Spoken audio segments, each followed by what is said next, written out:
It's not easy, but at a certain point your brain is like, stop.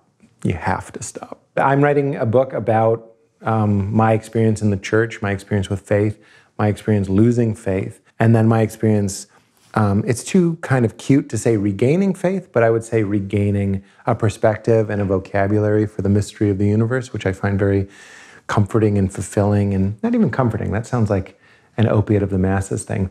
More like I like having a God-shaped bowl to put these things that I know I'll never fully understand into.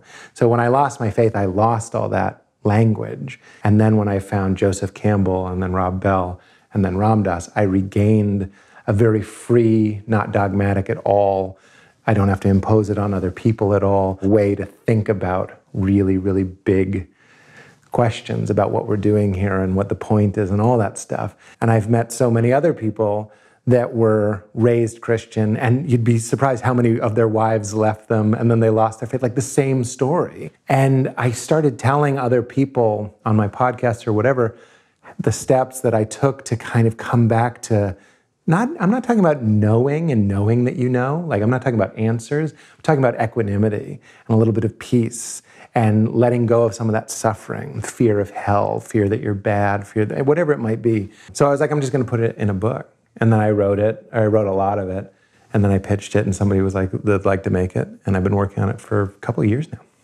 I'm actually already having a little bit of postpartum because the working on it is like my kind of spiritual practice. It's my contemplation time, it's my meditation time. It's overwritten at this point. It's kind of busting at the seams. It's a lot like making a show, actually. There's so many scenes in Crashing that we just cut out.